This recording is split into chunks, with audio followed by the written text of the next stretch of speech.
观之道为师者，大家好，我是你们的挚友小关，很高兴又和大家见面了。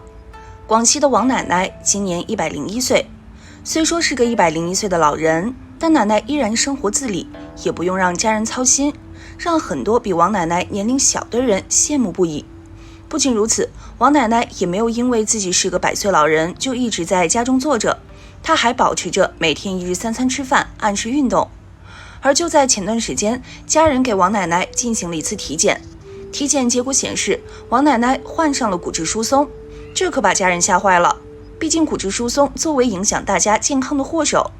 虽然王奶奶表示自己完全没有任何感觉，也没有发现身体与平时有什么不一样，不过最近走路时有些疼痛，还以为只是年龄大了，骨骼老化导致的疼痛呢，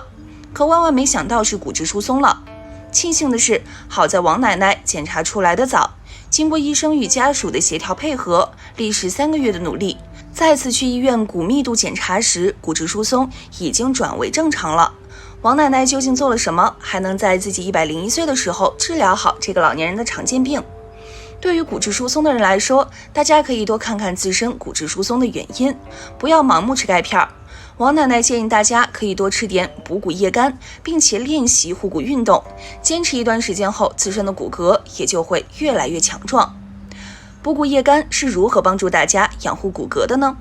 作为已经被骨质疏松缠身的人，自身的骨质下降会很快，骨量大量丢失，使得骨脆性增强。此时就要多吃点补骨叶干来帮助骨骼，防止骨质再次大量丢失。补骨叶干中含有很多中草药的成分，可以帮助大家维持骨质稳定，沉积更多的骨钙，增强骨密度，增强骨骼强壮，从而起到预防以及缓解骨质疏松的出现。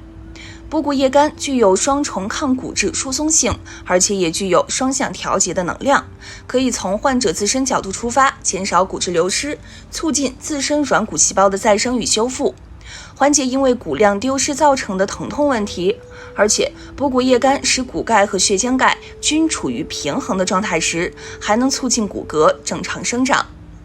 很多人都知道骨质疏松要补钙，但很少人会想到还需要运动。特别是如果被诊断为骨质疏松症或骨量减少，很多人会害怕运动，认为会增加骨折的风险。这种担心大部分是没有根据的。骨质疏松并不意味着要停止运动，事实上，规律而恰当的运动能降低将来发生骨折的风险。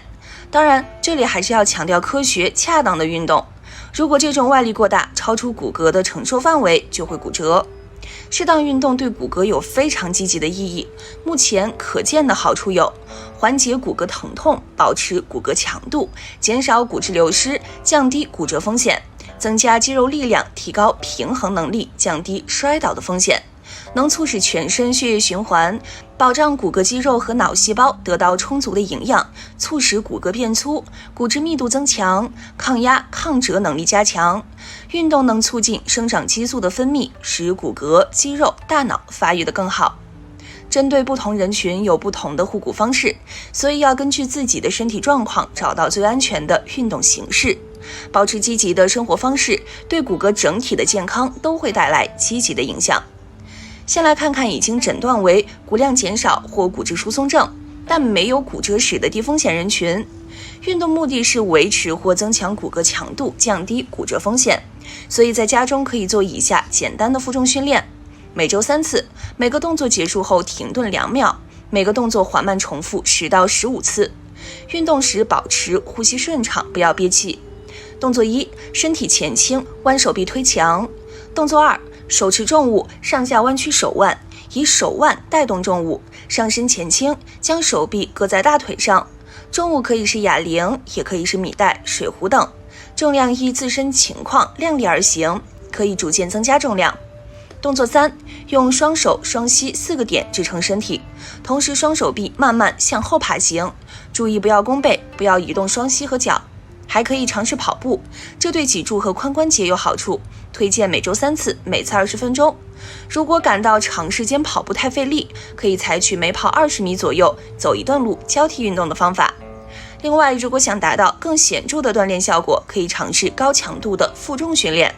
但是这类运动建议去医院康复科或健身房。在专业人员指导下进行，不要轻易在家中尝试。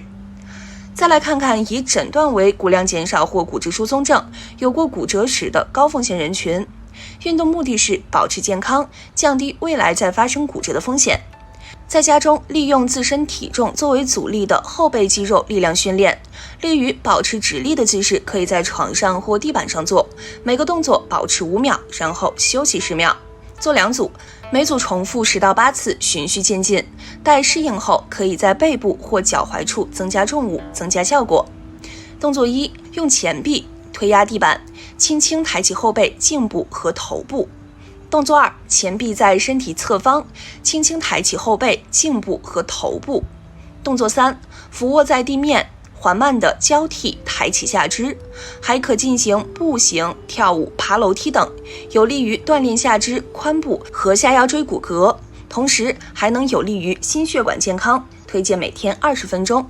注意事项：高风险人群应该避免高强度、不稳定、快速移动的运动，如跳跃、跑步、慢跑，可能会导致骨折。另外，还应避免向前弯腰、扭腰，例如用手指触碰脚趾、仰卧起坐，可能会导致脊柱压缩性骨折。还有，适合所有人群的平衡练习，运动目的是提高身体稳定性和平衡能力，降低摔倒风险。可以在任何时候、任何地点，甚至在车站等车时做这些动作。动作1，一只脚的脚跟对立着另一只脚的脚趾站立，保持10秒，休息，重复5次。动作2，用一只脚的后跟对着另一只脚的脚趾走1字步，连续10步，重复5组。动作3，保持直立，双腿交替摆动10次，只要自己觉得必要，手可以扶着身体边上的椅子、墙等固定物。适应后，逐渐过渡到不用扶持做这些动作。另外，缓慢柔和的太极拳可以提高身体的平衡和协调性，也是骨质疏松症患者的理想运动。那么我们在练习的时候需要注意什么呢？首先要热身和拉伸。开始运动前要做至少10分钟的热身运动，通常是类似行走、踏步、侧向跨步，活动身体和拉伸四肢大关节的运动。结束运动后，要缓慢轻柔地进行肌肉拉伸运动，可以防止运动损伤，提高身体的柔韧性。如拉伸大腿前后侧和小腿的肌肉，每个动作保持8到10秒。为保证安全，确保平衡，做热身和拉伸运动时，可以扶着椅子或靠近墙角。其次要注意避免运动风险，运动时穿舒服的平底鞋或运动鞋和宽松的运动服，确保有足够的活动空间。房间的温度不要设定的过高或过低，不要盲目进行不熟悉的运动，从做一些自己感到舒服的运动开始，逐渐增加运动强度。运动后有1-2天肌肉僵硬，这表明运动量略超出以往，这是有利于提高运动效果的。但如果出现持续疼痛，往往可能是运动损伤，需要及时就医。如果诊断为骨量减少或骨质疏松症，慎重考虑是否进行那些可能会让你摔倒的运动。如果你诊断为骨质疏松症，开始任何运动前，建议咨询医生关于骨折风险、运动方法的问题。要想达到更好的效果，需进行负重运动才能刺激骨质增加。通常能提高心肺功能的有氧运动，如游泳和自行车，并不会对骨密度造成影响。为达到效果，要培养规律运动的习惯，每次至少30分钟，每周至少5次。骨骼就像我们身体的脚手架，每天都承受着各种外界重力和自身肌肉的拉力。使用补骨液干的同时，进行适当的运动，可以增强骨骼对外力的承受能力，使骨骼越来越强壮。